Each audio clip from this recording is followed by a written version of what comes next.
따라하는 겁니다. 하나님, 나의 심장을 하시는 사랑합니다. 자, 옆에 보고요. 눈 마주치고요. 예수의 심장을 하시는 축복합니다. 반대편 보고요. 예수의 심장을 하시는 축복합니다. 감사합니다. 자, 우리 이달의 말씀 하겠습니다. 그 집에 들어가면서 평안하기를 빌라. 그 집이 이하에 합당하면 너희 빈 평안이 거기 임할 것이요. 많은 일 합당하지 아니하면 그 평안이 너희에게 돌아올 것이니라. 마태복음 10장 12절에서 13절 말씀. 세상을 창조하신 하나님, 내 가정을 평안하게 하옵소서. 창대교회를 평안하게 하옵소서. 대한민국을 평안하게 하옵소서. 예수님의 이름으로 기도합니다. 아멘. 오늘 말씀 사도행전 20장 35절에 주는 것이 받는 것보다 복이 있다. 예수님이 직접 하신 말씀이에요. 디모데전서 6장 17절에서 18절에 디모데에 대해서 바울이 나눠주기를 좋아하라 이렇게 이야기를 하는 겁니다. 제가 본문 배경 설명 적은 걸 간단하게 읽겠습니다. 많은 사람들이 받는 것을 좋아합니다. 그래서 우리 선조들은 공짜라면 양잿물도 마신다라는 속담을 만들었습니다. 그런데 예수님은 자기 사람들에게 다르게 가르칩니다. 주는 것이 받는 것보다 복이 있다. 정말 세상과는 너무나 다른 가치관입니다. 예수님을 정말 사랑하고 그분처럼 살고 싶었던 사람이 있었습니다. 그는 사도 바울이었습니다. 사도 바울이 자기에게 아들과 같은 디모데에게 편지를 씁니다. 그 편지에서 이렇게 말씀합니다. 나누어 주기를 좋아하며, 바울은 디모데에게 받는 사람이 되기보다 나누어 주기를 좋아하는 사람이 되라고 가르치고 있습니다. 이것이 우리 기독교인들의 가치관입니다. 우리 선조들 말씀하셨어요. 공짜라면 양잿물도 마신다. 양잿물이 뭔지 모르는 젊은 친구들이 있을 텐데, 잿물은 옛날에 이불 같은 거 빨 때 잿물에 빨았습니다. 양잿물은 서양에서 들어온 잿물인 거예요. 그래서 요걸 뭘까 이러니까 수산화 나트륨 이러더라고요. 이걸로 이제 빠는 거예요. 그러니까 이거 얼마나 독하겠어요? 이걸 공짜라면 마신다는 거예요. 공짜 우리 좋아하죠. 목사는 공짜 안 좋아할 것 같습니까? 어떤 사람 그래요. 목사님들은 뭐 그런 거 안 좋아하지. 목사도 사람인데 안 좋아하겠어요? 제가 처음 전도사로 갔던 교회는 정말 대단한 교회입니다. 거기는 사흘이면, 사흘이 아니고 3개월이면 전도사로 왔던 사람이 도망을 갑니다. 어느 날 보면 없어요. 어디 가냐 그러면 야밤 도주를 했대. 그러니까 사역자가 도망가 버린 거예요. 너무 힘드니까. 제가 봤던 건 일주일 만에 도망가는 애들 봤어요. 제 같은 경우도 한 1년 반쯤 있으니까 몸이 다 망가지더라고요. 그러니까 눈 떠 있는 모든 시간을 계속 일을 시키는 아주 좀 특이한 교회였어요. 그리고 돈은 너무 작게 주니까 이게 제대로 먹고 살 수가 없는 거예요. 이게 끼니가 해결이 안 될 정도로 주는 거니까.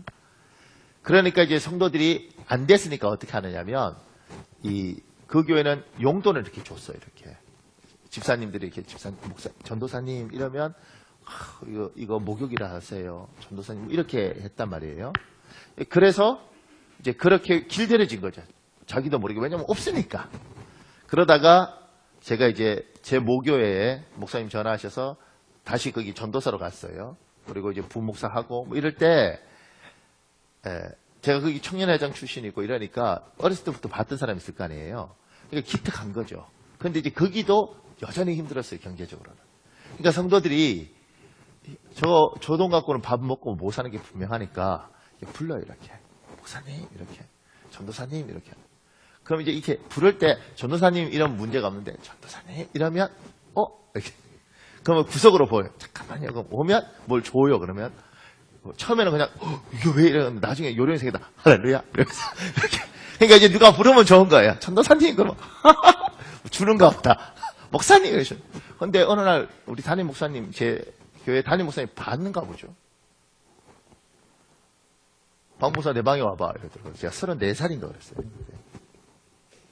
방에 들어갔는데 들어가자마자 야, 이 새끼야부터 시작해서 막 욕을 하시. 내가 1시간 동안. 근데 이제 1시간 동안 말을 압축하면 이거예요. 네가 주려고 목사 됐느냐, 받으려고 목사 됐느냐. 네가 목사면 주려고 목사 됐는데 왜 받는 걸 좋아하냐. 이야기를 알아듣는다고 내가 논리적으로. 1시간을 그냥. 근데 하도 놀라니까 얼어갖고 1시간 동안 이러고 있었던 거예요. 막. 그리고 나가! 딱 이러시더라고요. 그래서 문 열고 인사하고 문 열고 나와서 딱 닫는 순간 정신이 돌아온 거죠. 갑자기 눈에 눈물이 쭉! 내 나이 34세 애도 있고 나도 목사인데 쭉! 그럼 진짜 먹을 만큼 돈 주든가. 쭉! 그래서 얼마나 오는지 몰라.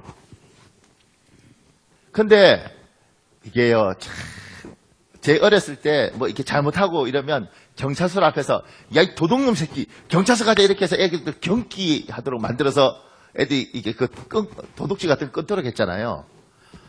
이거 효과가 똑같더라고. 1시간 동안 막 정신없이 얻어먹고 나니까 서럽기도 하고 열받기도 하고 에이 내가 이제부터 내가 안 얻어먹고 내가 준다. 이렇게. 그때부터 제가 밥 사는 목사가 됐어요. 왜냐면 에이씨 내가 준다. 그러니까 그때 생각을 근데 시간이 지나면 지날수록 그게 맞아요. 내가 목사가 될 때 나눠주고 베풀려고 목사가 된 것이지 내가 얻어먹으려고 목사가 된 게 아닌데 어쩌다가 목사님 그러면 하하하 이러고 갔을까. 가난하다 보니 힘이 들다 보니. 근데 그거 아니었는데 그리고는 이제 고쳤어요. 하도 놀래서. 근데 천성적으로는 받는 게 뭐요? 좋은 거지. 얻는 게 좋은 거지. 주는 건 누구든지 주는 건 힘들어요. 이게 자기 내세우기 위해서 내가 오늘 밥 한 팩 낼게. 내가 사는 거야. 이런 거 말고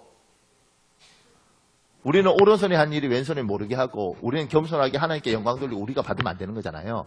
그러니까 이렇게 주는 건 너무 힘이 들더라는 거지. 혹시 여러분들 중에 목사님 저는 그게 너무 좋아 이런 분 있어요? 정신과 검정 받아야 돼요. 인간은 누구든지 그러니까 나를 드러내기 위해서 오늘 제가 여기 짜장면 다 쏩니다. 제 이름 혹시 모르시나요? 박현욱입니다. 이러려면 싸죠. 근데 그런 거 말고 겸손하게 이렇게 섬기는 건 이거는 뭐요? 이거는 인간에게는 없어요. 왜냐하면 제가 이렇게 적어놨습니다. 주는 것이 받는 것보다 복이 있다. 이 말씀은 우리의 본성과 부딪히는 거예요. 우리의 천성, 탁월한 거하고 부딪힙니다. 왜냐하면 우리의 본성과 부딪히는 이유는 이 세상을 살아가는 것이 불안하기 때문입니다. 여러분 제가 늘 말하지만 재수 없으면 몇 살까지 살아요? 120살까지 삽니다. 120살까지. 근데 120살까지 살아야 되는데 정년퇴직이든 뭐 하면 58, 뭐 선생님들은 좋더라고요. 65, 뭐 이렇게. 그런데도 55년을 그거 해놓고 받아먹고 살아야 되니까 이게 불안한 거예요. 그러니까 10억의 재산이 있어도 불안하고 20억이 있어도 불안해요. 왜냐하면 재수 없어서 200살까지 살면 어떡해. 그러니까 내가 지금 살고 있는 이 경제적인 환경이 불안하니까 사람들이 여유가 없는 거죠. 그러니까 다 어떻게든 챙겨서 어쨌든 이걸 가지고 있어야지 불안이 덜한 거예요. 그래서 못 나눠줘요. 그냥 불안하니까. 나 어떻게 살아? 정말 길게 살면 어떡해? 그러니까 불안하니까 못 나눠주는 것들, 생존 본능 이것이 있으니까 인간은 항상 남을 챙겨주기보다는 내 걸 챙기고 내가 살 걸 챙기고 그런데 옛날에는 한 1, 2억만 있으면 될 것 같고 집만 있으면 될 것 같은데 10이 있고 통장에 1, 2억이 있어도 불안한 거죠. 나중에 한 10억쯤 있으면 살만할 줄 알았는데 10억 있어도 불안한 거예요. 저는 재산이 제가 잘 몰라도 한 50억쯤 되는 분이 나한테 막 투덜거리는 걸 내가 봤어요. 그것도 돈 많으시잖아요. 그게 뭐가 많냐고. 한 50억 갖고 어떻게 사냐고. 나는 어떻게 알아? 나는 어떻게 해? 그러니까 그분이 내가 처음에 이해 못했는데 가만히 있다 이 사람 왜 이럴까 생각해 보니까 이분은 정말 한 200살까지 살려고 그러는가 봐요. 그러니까 불안한 거예요.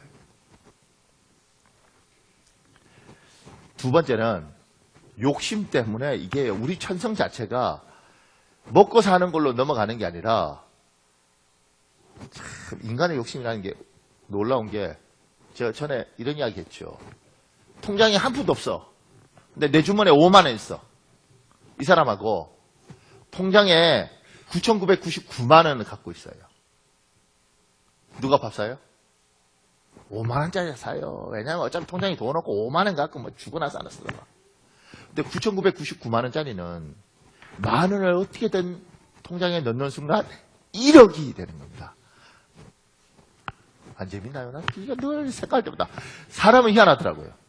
통장에 한 푼도 없고 5만 원 있는, 주머니에 5만 원 있는 사람은 그냥 써요. 밥 먹을까? 감자탕 먹을까? 내가 쌀까? 이렇게. 근데 통장에 9억 9,999만 원 있는 사람은 안 쓰죠. 왜냐하면 통장에 만 원 더 넣어서 10억, 9억하고 10억하고 차이가 많거든. 그러니까 단돈 만 원에 차이가 딱 뛰니까. 그러니까 이 사람 인간이 먹고 살만 해도 인간의 본성이 더 뭔가를 하기 위해서 안 나눠주는 거예요. 그 롯데그룹에서 형제간에 지금 전쟁하고 있잖아요. 처음에 별 생각 없이 봤어요. 근데 제가 이번에 이렇게 우리나라 부자서열 보면서 제가 놀란 게 뭐냐면 1등 이건희 회장, 2등 정몽구 회장인가요? 그 현대차그룹. 3등 뭐 이재용 뭐 이렇게 나오더라고요. 이렇게. 그리고 8등이 신동빈, 10등이 신동주 이거예요. 8등하고 10등하고 둘이 싸우는 거예요. 더 하겠다고. 대한민국 5천만 넘는 사람들 중에 쭉 줄 세우면 서열상 8번째, 10번째 있는 사람이 1등이 되기 위해서 더 이렇게 하고 있는 거예요. 여러분과 나는 한 20만 등 안에만 들어가도 그죠? 할렐루야. 5천만 중에 내가 형제간에 저렇게 하면서까지 이렇게 해야 되나? 그래서 내가 적어봤다니까요. 얼마인가? 신동빈 회장 그 사람이 2조 500억이야. 안 놀라죠? 우리 교인들은 2조 갖고 놀라나? 그러니까 2조 500억이 있어도 형하고 막 다투고 싸우고 전쟁하는 거예요. 나는 50억만 있어. 50억, 10억만 있어도 다 주겠다. 그런데 우리하고 차원이 다른 거지. 내 인생이 불안하고 내가 어떻게든 내 인생을 지켜야 되고 먹고 살 게 있어도 탐욕과 욕심이 우리를 가득 채우고 있고 1등이 되고 싶은 이 사람들에게 주께서 우리 본성하고 반대로 줘라! 주라! 이렇게 이야기하는 거예요. 제가 여기 시작했습니다. 우리는 기독교인입니다. 내 본성과 부딪히지만 하나님의 말씀이기에 우리는 순종합니다. 이것이 우리의 믿음입니다. 그런데 순종하면 그때 이렇게 말씀하신 이유를 알게 됩니다. 여러분과 나는 예수님을 주인으로 믿는 사람들이에요. 우리의 주인은 예수께서 우리에게 이야기하시는 거죠. 얘야 줘라. 그러면 내 천성하고 부딪히는 거예요. 주면 난 뭐 어떻게 살아요? 불안하잖아요. 나 주기 싫어요. 이게 내 본성이지만 주께서 주라. 그러면 내 인생의 주인이 내가 아니고 예수 그리스도면 여기에 어떻게 해요? 우리는 들어야 되는 거죠. 요걸 뒤집어주면 교회를 다니는 것이지만 제대로 된 그리스도인이 아니란 말이에요. 우리는 내가 생각할 때는 이해가 안 되더라도 하나님 뜻대로 이렇게 가야 됩니다. 하나님 우리에게 자기 뜻을 이렇게 성경으로 준 거잖아. 이게 약도라고, 약도. 그죠? 약도를 누구한테 이렇게 주는 거죠. 요렇게 가면 창대교회가 나옵니다. 찾아가세요. 요대로 가시면 됩니다. 그러면 내가 볼 때 좀 엉성해 보이고 앞뒤가 안 맞는 것 같지만 그대로 가면 교회가 있는 거예요. 약도 먹을 필요 없어. 이러면 내가 내 인생 내가 알아서 살아야 되는 거예요. 하나님이 우리에게 약도를 주는 거죠. 얘야 줘라. 주는 것이 받는 것보다 복이 있다. 그럼 뭐요? 이거 낭비하라는 거 아니에요. 헛터버리라는 거 아니에요. 하나님이 주라 그랬으니까 줘보면 알아요. 주면 이래서 주라 그러시는구나. 왜 주라 그러냐면 우리 잠언 19장 17절에 있습니다. 여러분 읽으십시오. 잠언 19장 17절 시작.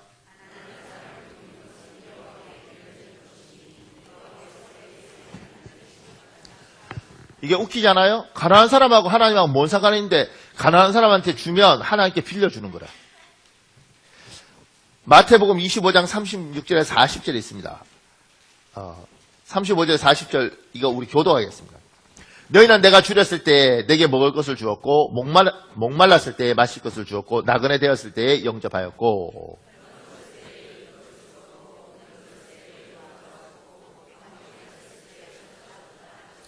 그때 의인들은 그에게 대답하여 말하기를 주님 우리가 언제 주께서 줄이신 것을 보고 잡수실 것을 드리고 목마르신 것을 보고 마실 것을 드리고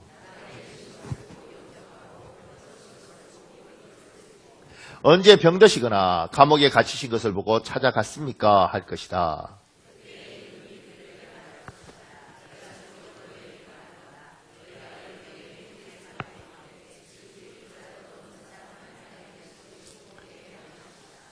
지극히 보잘것없는 사람 하나에게 한 것이 내게 한 거래요. 원래 이게 더 뒤에 있거든요. 주께서 오늘 이 본문은 주께서 나중에 심판하실 때 의인과 죄인을 나눠요. 그러면서 의인들에게 얘야 네가 내가 목마를 때 먹을 걸 줬고 배고플 때 먹을 걸 줬고 목마를 때 마실 걸 줬다. 저희가 언제예요? 악인에게 너희는 내가 배고플 때 먹을 걸 주지 않고 목마를 때 마실 거 안 줬다. 우리가 언제예요? 주님이 했으면 우리가 했을 텐데 우리 주님 만난 적 없는데요. 주께서 뭐예요? 네가 이 가난한 사람들에게 한 게 나에게 한 거라. 주님하고 가난한 사람하고 뭔 상관이냐고. 이 김영철이라는 사람이 쓴 책이 있습니다. 예수님의 발냄새라는 책이 있어요. 제가 놀란 건 이분 지금 이제 이때 전도사였는데 지금 목사 되셔서 수원에서 저기 조원동인가요? 거기서 목회하고 계세요. 이분이 이제 단기 선교 갔을 때 이야기예요. 일본 선교를 위해 규슈 지방에 있는 후쿠오카역 근처 작은 공원에 갔을 때였습니다. 38명의 사역자들이 점심을 해먹기 위해 버너를 켜고 물을 끓이고 있었습니다. 그때 노숙자 할아버지 한 분이 다가와서 어디에서 왔냐고 물었습니다. 사역에 참여한 학생 한 명이 서투른 일본말로 저희는 한국에서 온 크리스천입니다 라고 대답했습니다. 그러자 할아버지 얼굴이 갑자기 밝아지더니 어디론가 가셨습니다. 그곳은 다름 아닌 공원 한쪽에 판자와 라면 박스로 만들어 놓은 임시 숙소였습니다. 할아버지는 바로 종이 한 장을 가지고 나오셨습니다. 세례 증서였습니다. 한인교회 목사님이 세례를 베푸시는 사진 한 장도 끼어 있었습니다. 할아버지는 너무 좋아하시면서 다시 숙소로 들어가셨습니다. 그런데 이게 웬일입니까? 할아버지는 우리가 크리스천이라는 이유 하나 때문에 약 5만 원치의 오렌지를 사오셨습니다. 저희는 할 말을 잃어버렸습니다. 급히 5명의 조장을 불러 할아버지의 오렌지 선물에 대한 답례를 하는 것이 어떻겠냐고 물었습니다. 우리는 조별로 1,000원씩 헌금을 지출하기로 했습니다. 할아버지께 우리의 감사의 마음이라는 말과 함께 사랑의 헌금을 전달했습니다. 그런데 더욱 깜짝 놀랄 일이 벌어졌습니다. 할아버지께서 이번엔 약 10만 원치 정도 되는 밤을 사오신 것입니다. 우리는 더 이상 어떻게 할 수가 없었습니다. 할아버지는 미국인 목사님이 사역하는 후쿠오카 교회에서 예배를 드리고 있었습니다. 그리고 매주일 약 5시간 정도 성경 공부를 하고 있었습니다. 감사하는 마음으로 선물을 받고 나서 조별로 문화 탐방을 위해 시내 곳곳으로 떠났습니다. 저는 혼자 남아 다시 한번 감사 인사를 드리기 위해 할아버지 숙소로 갔습니다. 이런 곳에서 어떻게 추운 겨울을 버텨낼까 하는 마음이 앞섰습니다. 비라도 오면 빗물이 철철 넘쳐날 것 같았습니다. 할아버지는 자신이 받은 식품을 다른 노숙자들에게 나눠주고 있었습니다. 자신보다 더 힘들고 어려운 노숙자들에게 주님의 사랑을 전하면서 말입니다. 할아버지 왜 이렇게 많은 것을 주셨어요? 전도사님 그건 제가 드린 게 아닙니다. 하나님의 선물입니다. 다 하나님의 은혜예요. 하나님의 은혜란 말 앞에 더 이상 대꾸할 말이 없었습니다. 다시 한번 감사 인사를 드린 후 초라한 포장이 둘러쳐진 천막을 뒤로 한 채 후쿠오카역으로 향했습니다. 그런데 이상했습니다. 어디를 가도 계속 할아버지 모습이 떠나지 않는 것이었습니다. 무엇을 해도 온통 할아버지 생각뿐이었습니다. 그래서 주님께 물었습니다. 주님, 제가 어떻게 하면 좋겠습니까? 그때 제 마음에 들려오는 음성이 있었습니다. 손톱깎이를 사라. 저는 주변에 있는 백화점에 들어가 손톱깎이를 하나 샀습니다. 그리고 할아버지가 계시는 천막으로 향했습니다. 할아버지, 저 또 왔어요. 워낙 공간이 좁아 혼자 앉기도 불편할 정도였습니다. 할아버지 손톱 좀 보여주세요. 손톱은 이미 1cm 정도 자라 있었습니다. 손톱을 하나하나 손질하며 예쁘게 깎아드렸습니다. 너무나 좋아하시며 어쩔 줄 몰라 하셨습니다. 할아버지 양말 벗으세요. 발톱 깎아드릴게요. 전도사님 이 정도만 해도 너무 감사해요. 아니에요. 빨리 양말 벗으세요. 사실은 발이 너무 더러워서 그래요. 할아버지는 수줍어하시면서 양말을 벗으셨습니다. 발 곳곳에 하얀 가루가 겹겹이 쌓여 있었고 발톱과 발가락 사이에는 시커먼 때가 끼어 있었습니다. 발톱에 끼어 있는 때는 이쑤시개로 파내고 발가락 사이사이는 그냥 떼내었습니다. 엉망으로 자란 발톱을 깎고 다듬는데도 상당한 시간이 걸렸습니다. 이렇게 손톱과 발톱을 다듬으면서 떨어진 가루는 무릎에 쌓여갔습니다. 그때 도저히 잊을 수 없는 음성이 들렸습니다. 사랑하는 아들아, 고맙다. 지금까지 아무도 내 손톱 발톱을 깎아주지 않았는데 내가 해주는구나. 정말 고맙다. 할아버지의 음성이 아니었습니다. 선명한 주님의 음성이었습니다. 깜짝 놀라 할아버지를 보니 눈물을 흘리고 계셨습니다. 할아버지의 눈망울을 가득 채운 눈물 속에 주님의 얼굴이 보였습니다. 초라한 노숙자 할아버지와 주님이 함께 계셨습니다. 주님은 냉대받고 버림받은 영혼과도 함께 계셨습니다. 그때부터 할아버지의 발에서 떨어진 하얀 부스러기는 향기나는 꽃가루 같았습니다. 두 손 가득 주님의 발냄새가 묻어났습니다. 약 40분 정도 지나서야 손톱 발톱 정리를 끝낼 수 있었습니다. 눈물을 흘리며 아무 말도 하지 못하는 할아버지에게 말했습니다. 할아버지, 이곳이 많이 불편하지요. 지금은 비록 할아버지 집이 작아 보여도 천국에선 누구보다 아름답고 큰 집에 살 수 있을 거예요. 아무 말씀 없이 눈물만 흘리고 계시는 할아버지의 두 손을 잡고 또 말했습니다. 할아버지, 오늘 제가 한 건 아무것도 없어요. 모든 것은 하나님의 선물이랍니다. 그리고 모든 것은 하나님의 은혜였어요. 할아버지와 헤어진 후 사역자들과 약속한 6시에 후쿠오카역으로 갔습니다. 손은 씻지 않았습니다. 예수님의 향기를 그대로 간직하고 싶었어였습니다. 다시 38명의 사역자들이 여기에 모였습니다. 그들에게도 주님의 발냄새를 맡게 하고 싶었습니다. 그래서 도시락을 먹고 있는 사역자들 한 사람 한 사람의 손을 꼭 잡아주었습니다. 사역자들은 영문도 모른 채 같이 손을 맞잡았습니다. 하루 일과를 마치고 예배 시간에 그날 만난 할아버지와 함께 하시던 예수님에 대해 나누었습니다. 사역자들은 벅찬 가슴, 잔잔한 감동으로 주님 앞에 무릎을 꿇었습니다. 자신도 노숙자인 처지에 더 가난하고 헐벗은 이들을 위해 살고 있는 무명의 그리스도인의 모습에서 우리는 예수님의 사랑을 깨달았습니다. 말씀마다 주님의 은혜를 강조하시는 할아버지를 통해 우리가 얼마나 나태하고 인색하고 병든 신앙을 소유하고 살았는지 확인하게 되었습니다. 그리고 그리스도의 사랑은 요란한 소리 없이 영혼에서 영혼으로 전달되는 사랑의 나눔이라는 사실을 가슴 깊이 새겼습니다. 저녁 잡수시던 자리에서 일어나 겉옷을 벗고 수건을 가져다가 허리에 두르시고 이에 대야에 물을 담아 제자들의 발을 씻기시고 그 두르신 수건으로 씻기시기를 시작하여 예수님이 지금 이제 세조식 하는 그 부분을 적어놨습니다.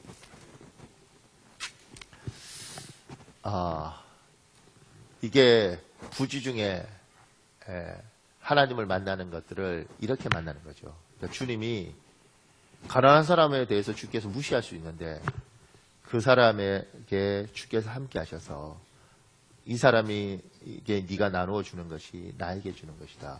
주는 이렇게 동일하게 하시는 거예요.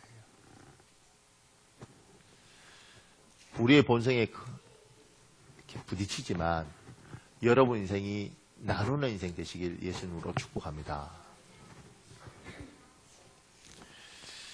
근데 하나님의 법칙이 주면 내가 더 행복해진다고 주께서 말씀하세요. 야, 이게 말이 돼요? 줬는데 어떻게 행복하지? 잠언 11장 24절에서 25절에 있습니다. 우리 같이 읽을까요? 잠언 11장 24절에서 25절 시작. 그러니까 사람의 인생을 바꿔준 거예요. 사람의 인생을. 네, 이분이 이렇게 하는 말 중에 참 멋있는 말이 있습니다. 돈을 버는 것은 천사같이 못했어도 돈을 쓰는 것은 천사처럼 하리라. 개인은 소박하고 사회는 윤택해야 한다. 자기는 굉장히 소박하게 살고 그리고 사회를 위해서 이런 돈을 철학을 가지고 이렇게 움직인 거죠. 그러니까 이 사람 덕분에 사람 인생이 바뀌니까 그들을 보면서 기뻐하는 거예요. 저는 이런 분을 또 한 번 봤는데 제가 필리핀에 있을 때 어떤 분이 저희한테 밥 사러 오셨어요. 밥 사면서 저쪽 테이블에 한 10대 명 있는 거예요. 또 필리핀 애들이. 그래서 나이 작은 애도 있고 좀 많은 애들도 있고 이분이 이제 우리하고 밥 먹으면 식사 대접에서 이야기하다가 또 저쪽 가서 막 웃다가 또 오고 이러시는 거예요. 나이도 좀 많은 한국인인데. 이분이 뭐라고 이야기하면 자기가 1년에 한 2번씩 필리핀에 온다는 거예요. 근데 쟤들 중에 누구는 10년째. 그러니까 한국 돈으로 이제 한 5만 원 정도만 주면 요새는 좀 모르겠지만 그때는 5만 원 정도만 주면 공부도 하고 생활도 하거든요. 뭐 걔들은 밥을 먹어도 그냥 이런 접시에 밥 하나 반찬 하나 이렇게 먹으면 끝이거든요. 그러니까 뭐 생선 한 마리면 요만한 생선 한 마리에다가 밥 이러면 그냥 이렇게 먹으면 걔들은 그렇게밖에 안 먹으니까 못 먹어서 그런 게 아니고 가라니까 그냥 그렇게 먹는 거예요. 근데 그렇게 하면 공부나 이런 걸 다 할 수 있으니까 그러면 1년에 60만 원이면 되잖아요. 한 달에 5만 원씩. 그러니까 이런 식으로 이 아이들을 어렸을 때부터 이제 도울 애들 해서 한 10대씩 계속 도운 거죠. 한 10년 도우니까 그중에 변호사 된 애도 있고 의사 된 애들도 있더라고요. 자기 올 때마다 모아놓고 밥 사고 이러는 거예요. 그러면서 이분이 뭐라고 이야기하냐면 목사님 이게 내 인생이 제일 기쁨이라는 거지. 저 아이들 자라주고 저 아이들이 저 희망 없는 집안에서 희망이 되는 거잖아요. 변호사도 되고 의사도 되고. 그게 자기 인생의 보람인 거예요. 자기 1년에 2번 이렇게 필리핀 오는데 올 때마다 얘들 보면서 너무 행복하고 자기가 돈 버는 보람이 있다. 제가 텃밭에서 상추 키워본 적 있어요. 상추를 키웠는데 상추가 날 때 보람이 있습니다. 그거 뭐라고? 근데 사람이 커요, 사람이. 저 사람의 인생을 뭐요? 바꿔주는 거죠.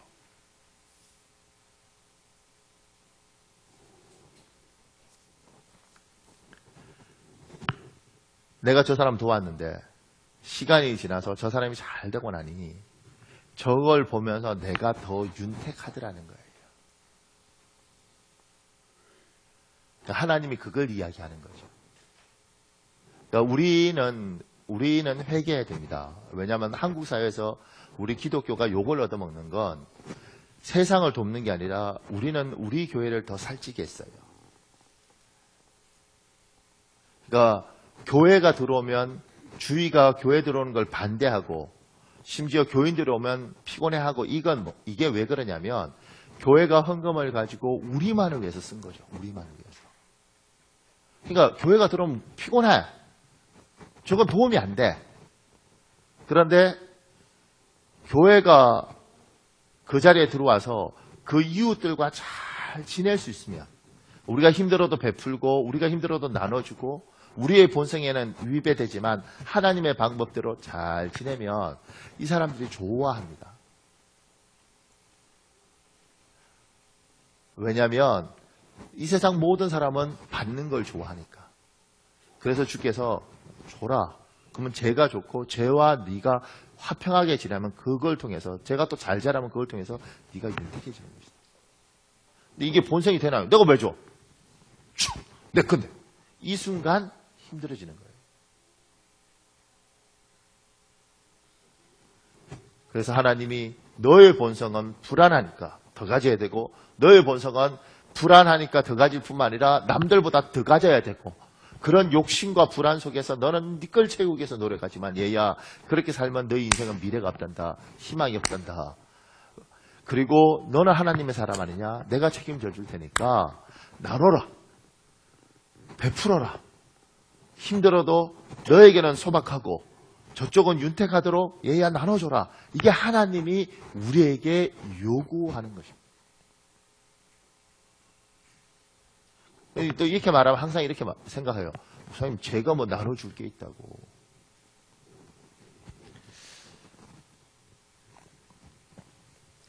항상 큰 걸 줘야 된다고 생각해요. 큰 거. 제가 처음 훈련받았던 교회 이야기 했잖아요. 그 교회에서 일을 할 때는 제가 생각할 때 그 있는 동안 한 번도 4시간 발 뻗고 자본 적이 없는 것 같아요. 한 3시간, 2시간 쪽자. 그것 때문에 지금도 제가 쪽잠을 자요. 2시간 자고 어떨 땐 3시간 자고 그리고 일 쭉 하다가 또 한 2시간 자고 이런 식으로 자거든요. 그래서 살이 찌는 거예요. 많이 먹어서 찌는 게 아니고 불규칙하게 자니까. 근데 몸이 그렇게 길들여져 버렸어요. 그러니까 그때 거기서는 왜냐하면 조금이라도 시간이 나면 쉬어야 되고 부르면 일을 해야 되니까 너무 힘이 든 거예요. 그런데 주요 종이 되겠다고 소원했으니까 아무리 힘들어도 버텨야 되는 거죠. 그러면 이제 하루 종일 일을 하다가 어떨 땐 밤 12시 10분, 12시 반쯤 돼서 자러 올라가요. 왜냐하면 4시에는 계속 운전을 해야 되니까, 새벽 차량 운전을 해야 되니까. 올라갈 때 아주 죽을 것 같거든요. 근데 그것도 일주일에 한 번 집에 가는 거예요. 나머지는 교회에서 자면서 일을 해야 되는 거니까. 올라가면, 참 그래도 내가 하나님의 종으로 사는 게 기쁘지. 그리고 올라가는데 너무 힘이 들거든요. 돈은 가난하지. 가족은 떨어져 있지. 인격적으로는 모욕당하고 무시당하지. 올라가면 제 옥탑방도 아니에요. 창고인데. 그건 난방도 안 돼요. 그냥 전기장판 하나 줘놓고 거기서 살아 그러거든요. 그러면 올라가서 그 문 딱 열려가는데 문 앞에 뭐가 하나 있어요. 바카스. 한 박스도 아니야. 하나.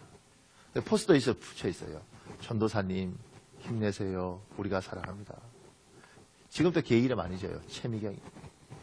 바카스들. 하나님 미경이 축복해주시니 이렇게. 왜냐하면 바카스가 너무 위로가 되고 어떨 때는 요플레 하나. 그러다가 이제 어떨 때 제 방에 제 사무실 제 책상에 오면 책상에 이렇게 뭐 백배로 같은 과자 하나 있습니다. 그리고 그게 포스트에 붙어 있었어요. 이를테면 전도사님 힘내세요. 아자. 그리고 보세요. 이게 20년인데 이름이 다 있다니까. 임계연. 하나님 우리 계연이야. 왜냐하면 이게 너무 고마워. 왜냐하면 너무 서럽고 너무 힘이 든데 요 작은 것 하나가 사람을 얼마나 많이 위로하는지 몰라요. 그러니까 지금도 걔들 생각이 나요. 축복하는 거예요. 왜냐하면 너무 위로가 되고 너무 고마운 그런 애들 많았습니다. 때로는 뭐 작은 옛날에 이렇게 조금 장갑 뭐 해도 벙어리 장갑 같은 것도 너무 추울고 이럴 때는 박석영이 이래서 그 교회 떠나고 지금까지 한 번도 못 만난 애들이거든요. 그럼에도 불구하고 너무 고마워. 작은 것을 나누는 거지 대단한 걸 나누는 거 아니에요. 근데 그 작은 것을 하나님이 주라 이렇게 이야기해요. 돈이 없어서 못하는 게 아니고요. 여기가 너무 가난하니까 못하는 거예요. 힘이 들어 돈이 없어도 저 사람 어떻게 도와줄까? 저 사람 어떻게 챙겨줄까? 그러면 눈에 보인단 말이에요. 사랑하는 여러분, 나누고 베푸는 인생 되시길 예수님으로 축복합니다. 근데 제가 이게 적었습니다. 나누어 주기를 좋아하며 사도 바울이 디모데한테 그렇게 요구하거든요. 하나님 사람은 그래야 된다고. 근데 나누어 주는 것이 단순히 물질만 있는 게 아니에요. 돈만 나눠주는 게 아니라고요. 우리는 뭐 하면 항상 돈이야. 제가 이렇게 적어놨습니다. 사랑을 나누어 주십시오. 이왕이면 예쁜 포장지에 사랑을 담아 나눠 주십시오. 이건 설명을 해야 돼요. 이게 이렇게 적어놓으면 남자들은 잘 이해를 못하죠. 줄게 돈만 주는 게 아니고 사랑도 주는 거예요. 근데 이게 사랑을 줘도 예쁘게 있게 좀 줘야 되는 거거든요. 제가 저번인가 이야기했지 않습니까? 뭐 아내들 생일이고 이러면 같은 선물도 이렇게 해서 여보 고마워. 내가 돈 없는 거 당신도 잘 알잖아. 그러니까 근데 내가 열심히 준비한 건데 여보 작지만 생일 축하해. 이러고 주면 얼마나 좋냐. 근데 우리는 쑥스럽잖아. 우리 민족이 이게. 또 남자들은 또 그런 거 하면 또 닭살스럽잖아요. 그러니까 못하니까 줘야 돼. 주면서 그러는 거지. 이거 뭐예요? 이 생일 선물. 또 안 주면 또 네가 또 지랄할 거잖아. 주고 사람 속 다 뒤집어 놓고. 그러니까 사랑을 주고 그 사랑도 예쁘게 주는 거예요. 참 저도 결혼하고 얼마 안 됐을 때 집사람이 이제 이를테면 뭐 800에 이런 거 이제 800 이렇게 하면 그냥 이렇게 있으면 좋을 텐데 쑥스러우니까 또 한마디 해요. 집사람이 여보 안 무거워요? 이러면 안 무겁지. 당신 머리에 든 거 없잖아. 지금 생각하면 미쳤어. 왜 그랬을까? 근데 그때는 그냥 그러고 뭐 또 그때 젊으니까 막 이렇게 했어요. 그러니까 이게 소중한 사람은 이렇게 잘해야 되는 거거든요. 그런 이야기 있잖아요. 여보 업어줄까? 안 무거워? 안 무거워. 당신 머리 비었지. 간 쓸게 없지. 허파에 바람 들었지. 이딴 말들만. 나는 안 무거워? 무겁지. 얼굴 철판이지. 머리 돌이지. 막 이렇게 해갖고 막 사람 마음에 막 다.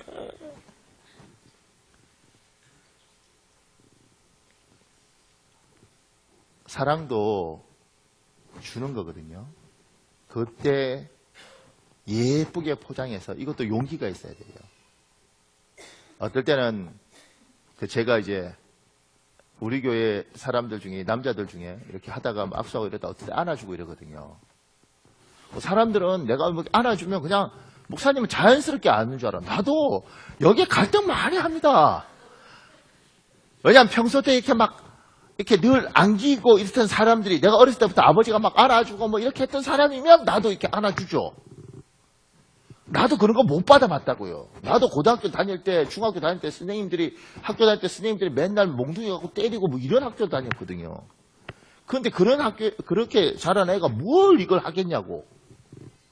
나도 이렇게 안 받아봐서 굉장히 힘들어요. 근데 하나님이 자꾸 훈련을 시키더라고요. 어느 순간에 어떤 생각이 드냐면, 저는 이렇게 사람끼리 막 스킨십하고 이런 것들에 대해서 별로 안 좋아했어요. 왜냐면 이렇게 자꾸 사람 만지는 게 별로거든. 그러니까 왜 자꾸 만지냐고. 그런데 바깥 생활하면서 혼자 이렇게 공부하고 이러니까 사람이요. 나이가 조금 한 40살쯤 되니까 지치고 외롭고. 저는 짐승들 굉장히 싫어해요. 개 뭐 이런 거 다 싫어합니다. 닭 이런 거 다 먹을 때 빼놓고는 다 싫어해요. 만지고 이런 거 다 싫어해요. 근데 혼자 너무 외롭고 가족하고 떨어져 있고 이러니까 남의 마음을 안을 수 없잖아요. 그죠? 그리고 다 큰 남자끼리 이렇게 앉는 것도 이상하잖아요. 그러니까 또 남의 애도 못 안아, 거기는. 그러니까 어떻게 하냐면 어느 날 지나가는 개를 보고 저거라도 꺼내 안을까 이렇게 생각이 들더라고. 내가 어떻게 해? 그러니까 외로운 거야, 사람이. 근데 남자들 외롭습니다. 나이 들면 아내가 안 안아주죠. 냄새 난다고. 애들은 크면 아빠 왜 이러세요? 뭐 특히 요새는 웃긴 게 중고등학교 여자애들도 아유 우리 딸 그럼 아빠 변태야 뭐 이래 막 그러니까 막 아무것도 못해. 남자애들은 왜 이러십니까 이거 이렇게 사춘기 되면 더 심해져요. 아들 그 뭐 이렇게 본다고. 그러니까 근데 또 걔도 잘 안 오잖아요. 그러니까 얼마나 외롭겠냐고. 사람은 누구나 사랑받기를 원해요. 근데 제가 이렇게 보면서 어느 순간이니까 손 한번 잡아주고 이렇게 아유 집사님 힘내세요. 요 안아주는 것이 그래서 허그하자는 그 캠페인 같은 것들이 있는가 보다 이 생각을 하게 되더라고요. 그러니까 우리 교회도 뭐 이게 꿈이겠지만 어느 날 정말 하나님 우리를 복 주셔서 장로님은 연세도 있고 그러잖아요. 그러면 장로님들이 좀 이렇게 젊은 집사들 보고 집사님 잘 왔어. 이거 할렐루야 뭐 이러면 얼마나 좋겠냐고. 아무도 아멘 안 하는. 그냥 얼마나 좋겠냐고. 안수 집사님들이나 이런 사람들이 좀 청년들한테 야 축하한다 이렇게 안아주고 이러면 얼마나 애들이 좋겠냐고요. 처음엔 부담스럽겠지. 그런데 시간 지나면서 사람은 누구나 사랑받기를 원하고 사랑해 주는 줄 알면 걔도 저 사람이 날 사랑하는지 안 하는지 알아요. 갓난애도 저 사람이 날 사랑하는지 안 하는지 알아요. 다 느낍니다. 그러니까 그걸 교회가 이곳에 오면 예수님의 사랑이라는 걸 예쁘게 잘 포장해서 주는 거죠. 계속. 저도 힘들어요. 저도 집사들 보고 어떤 집사님 보고 아유 집사님 사랑합니다. 나도 이거 힘들어요. 근데 주께서 이 말을 저 사람한테 해주길 원하시는 거지. 그러면 하나님이 그런 감동을 주면 내 안에서요 정말 생각 많습니다. 해야 되나 말아야 되나 해야 되나 말아야 되나. 그래서 어떨 때는 막 같이 이야기하다가 헤어질 때 집사님 저 집사님 많이 사랑합니다. 이래야 되는데 봤는데 이게 안 나와. 할렐루야 이러고 가야 돼. 그러니까 이게 힘이 든다고요. 사랑은 용기가 필요하고 속에 뭔 생각하는지 어떻게 알아요? 겉으로 표현하고 그걸 드러낼 때 이 사람한테 자꾸 주는 거예요. 사랑받고 자란 아이는 사랑받을 줄도 알고 사랑 줄 줄도 알아요. 사랑하는 여러분, 사랑을 나눠주는 사람, 사랑을 표현하는 사람, 그 용기 있는 사람이 되길 예수님으로 축복합니다. 이것도 주는 거예요. 주는 거예요. 그리고 늘 말하지만 기도도 저 사람한테 주는 겁니다. 그러니까 나를 위해서 기도하는 것 말고 저 사람을 위해서 우리가 중보 기도한다고 하는 기도도 저 사람한테 나눠주는 겁니다. 아버지의 축복을, 엄마의 기도를 나눠주는 거죠. 제가 이거 올해 읽어드렸는데 한 번 더 봤으면 좋겠다 싶어서 박효진이란 교도소 부소장입니다. 내 영혼이 거듭난 그해 어느 쾌청한 주일 오후 1시경 작은 도시 청송군 진보면 예배를 마친 후 오토바이를 타고 집으로 돌아가던 나는 기이한 일을 경험했다. 그 화창한 대낮에 갑자기 눈앞이 캄캄해지더니 운전 중인 내 눈에 아무것도 보이지 않았다. 대로를 달려가던 중이어서 사고 위험을 직감하고 반사적으로 브레이크를 잡아 길 한가운데로 급정거를 했다. 암흑 같은 순간은 단 몇 초 만에 끝나고 다시 시야가 회복되자마자 나는 믿기 힘든 광경에 온몸이 얼어붙는 듯 했다. 지금까지 늘 봐오던 거리의 모습은 그대로였지만 단 한 번도 보지 못한 세계가 눈앞에 열려 있는 게 아닌가. 온 시가지의 공중에 무수히 많은 검은 형체들이 우주여행을 하듯 날아다니고 있었다. 징그럽도록 흉측한 여러 짐승의 모양으로 꺼멓게 번질대는 그것은 그들은 올챙이 때처럼 모였다 흩어지기를 거듭했다. 흔히 말하는 영안이 열렸다는 게 이런 거구나 싶어 심장이 콩콩 뛰었다. 혼란한 마음을 추스르는 내 눈에 공중을 휘젓던 수많은 악한 것들이 내 앞을 걸어가는 새아이를 향해 여러 방향으로 공격하는 모습이 선명하게 들어왔다. 그들은 영적 존재라 시간과 공간의 제약을 받지 않으니 수백, 수천씩 몰려다니면서 아이들의 머리로 들어갔다가 옆구리로 빠져나오는 등 온몸을 들락거리며 영혼과 육체를 더럽혔다. 실로 처참한 광경에 소름이 확 돋았다. 그런데 오른쪽 두 아이는 악령들의 공격에 무방비 상태로 당했지만 놀랍게도 제일 왼쪽에서 걷는 한 아이는 그 많은 무리가 덤벼들어도 전혀 뚫고 들어가지 못했다. 대낮의 도로 한중앙 오토바이 위에서 나는 넋을 잃고 더 유심히 그 아이를 지켜보았다. 황금빛, 그렇다. 완벽한 황금빛이었다. 눈부신 광선들이 실타래같이 얽혀 무서운 속도로 회전하면서 거의 머리부터 발끝까지 누에 고치처럼 감싸는 게 아닌가. 새카만 악한 것들이 때를 지어 이 아이를 공격하다가 엄청난 속도로 돌아가는 황금빛 회전체에 걸려드는 순간 고속으로 돌아가는 믹서에 형체도 없이 부서지는 과일들처럼 산산조각 나버렸다. 오 주님, 이게 뭡니까? 나는 오토바이 위에서 전율하며 속으로 외쳤다. 그 순간 눈앞에 또 다른 환상이 펼쳐졌다. 그 아이를 위해 많은 사람이 기도하는 장면이었다. 이곳저곳에서 그를 위해 중보하는 간절한 기도들이 동아줄처럼 엮여 하늘의 영광스러운 보호자 앞에 향연처럼 연락되고 그 응답으로 황금빛 광선 같은 능력이 아이를 악한 권세들로부터 지킨다는 사실이 깨달아졌다. 중보기도의 비밀이 바로 이런 것이었군요. 늘 듣던 기도의 필요성과 응답의 실체를 생생히 본 내 눈엔 감격의 눈물이 흘러내렸다. 바로 그 순간 다시 한번 앞이 캄캄해지다가 이내 눈이 밝아지면서 언제 그랬냐는 듯 평범한 도시의 모습이 원래대로 돌아왔다. 불과 몇십 초 만에 지나지 않았으나 몇 시간처럼 길게 느껴졌던 신비로운 체험이 끝났다. 나는 오토바이의 속도를 높여서 앞으로 달려 멈춘 뒤 몸을 돌이키고 나를 향해 걸어오는 아이들의 얼굴을 유심히 바라보았다. 기도의 능력으로 그토록 멋지게 보호받던 아이의 얼굴이 궁금했다. 그런데 그의 걸음걸이를 보니 신체 장애가 있는 것 같았다. 힘든 몸짓과 가쁜 호흡으로 얼굴에 땀방울이 송골송골 맺혀있어 안쓰러운 모습이었다. 그러나 표정은 얼마나 평온하든지 가쁜 숨을 몰아쉬면서도 행운의 경우 광채가 났다. 눈물 어린 중보기도가 이루어내는 놀라운 응답의 증거를 온몸에 담고 다가오는 그 아이를 힘껏 안아주고 싶었으나 무심코 나를 지나쳐 걷는 뒷모습을 마음에 소중하게 담으며 기도했다. 주님, 한평생 누군가를 위해 기도하며 살겠습니다. 잠시 잠깐의 한마디 기도라도 그의 삶을 보호하는 황금줄로 애워 사는 기적을 이룬다는 것을 보여주셔서 감사합니다. 어떤 사람들 영적인 거 안 믿어요. 영적인 거 안 믿고 뭐 영적인 게 어딨냐 그래요. 그럼 내가 이제 늘 드는 생각은 그런 거죠. 그럼 나는 바본가? 나는 내 부모 가슴에 못 박아가면서 목사 됐을 때 나는 바본가? 나는 멍청해서 이 짓을 하는가? 여기 있는 우리 모두는 바보라서 여기 와서 앉아있는가? 영적인 세력이 있죠. 그리고 참 희한한 건 악한 것들이 사람들을 흔들어 놓으면 저는 사람의 사고 구조를 참 이해하기 어렵더라고요. 왜냐하면 똑같은 상황인데 이 사람은 이렇게 생각하고 저 사람은 저렇게 생각하는데 어떤 사람은 항상 주구적으로만 생각해요. 목사님, 제가 사람 되겠어요? 우리 집 이렇게 가난하고 힘든 집안에 태어나서 내가 뭘 하겠어요? 나 이렇게 살다 죽는 거예요. 내 인생에 희망이 없어요. 이렇게 생각하는 사람이 있어요. 근데 어떤 사람 만나잖아요? 목사님, 우리 집안에 얼마나 가난하고 힘이 없어요. 나까지 무너지면 우리 집안에 소망이 없는 겁니다. 내가 진짜 정신 바짝 차려 살아야 돼요. 내가 정말 열심히 살아요. 이렇게 말하는 사람이 있어요.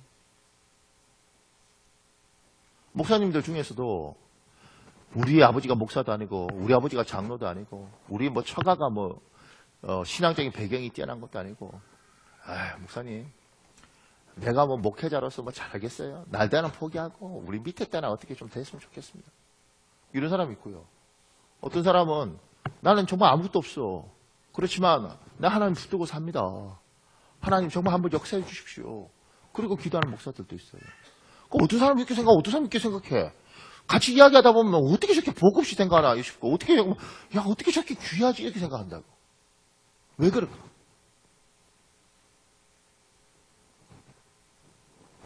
기도의 능력이라는 것이 하나님이 때마다 그걸 겪어본 사람은 압니다. 기도가 사람을 살리는구나. 기도가 사람을 이렇게 만드는구나. 환경을 이렇게 바꾸는구나.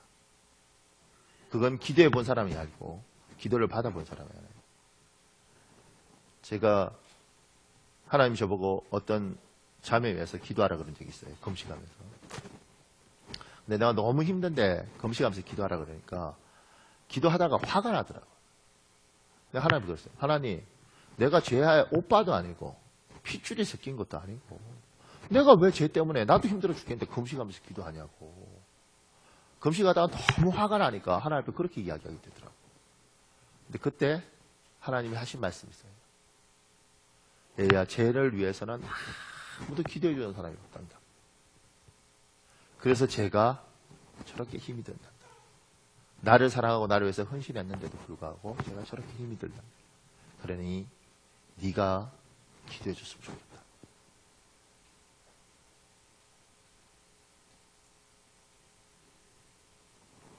그거는 뭐라 그러겠어요? 예, 그리고 금식하면서 그 사람을 위해서 기도했죠. 그러면서 배우는 거예요. 하나님 우리의 기도를 요구하고 그 기도를 가지고 일을 하시길 원합니다. 기도를 받는 애는 지금은 힘들고 어려운 상황이 있을지 모르지만 반드시 하나님이 그 모든 걸 통해서 저 사람을 하나님의 사람으로 만들지만 받쳐주는 기도가 없으면 돈 좀 주고 좋은 학원 보내주고 어떻게 해서 그렇다고 해답이 있는 게 아니라 받쳐주는 기도가 없으면 정말 힘이 듭니다. 어저께인가요? 뭐 광화문에서 100만이 모였다 그러고 어디는 뭐 65만이 모였다 그러고 어디는 뭐 26만이 모였다 그러고 몇 만이 모였는지 잘 모르겠는데 그 많은 사람이 모여서 노래 부르고 소리 지르고 이래요. 근데 그 생각 들었어요. 저렇게 난리를 치는데 우리나라는 이렇게 힘이 들어요. 그런데 우리가 참 어려웠을 때 가나안 농군학교에 김용기 장로님 같은 사람은 늘 새벽마다 동굴에 들어가서 몇 시간씩 기도하는 거예요. 그리고 동굴에 이렇게 적혀 있어요. 조국이여, 이렇게 돼. 조국이여 안심하라. 조국이여 안심하라. 왜냐하면 내가 기도하고 있는 거예요. 그게 기도의 능력을 믿는 사람인 거죠. 우리 민족이 나라와 민족을 위해서 부르짖어 기도했던 사람들이 많이 있었습니다. 심지어 못 믿겠지만 여기 지금은 있는지 모르겠지만 저기 요 칠보산이라는 우리 수원에 있는 산에 칠보산에 기도원이 있었습니다. 근데 제가 한 20년 전쯤에 거기 가서 한 달씩 있고 이런 적이 있었는데 그때 그게 금식자 명단이 있어요. 40일 금식한 사람 몇 명인 줄 알아요? 2,500명, 2,500명. 내가 아니 2,500명이 40일 금식을 했어. 근데 누군가는 조국과 민족을 위해서 기도했던 거.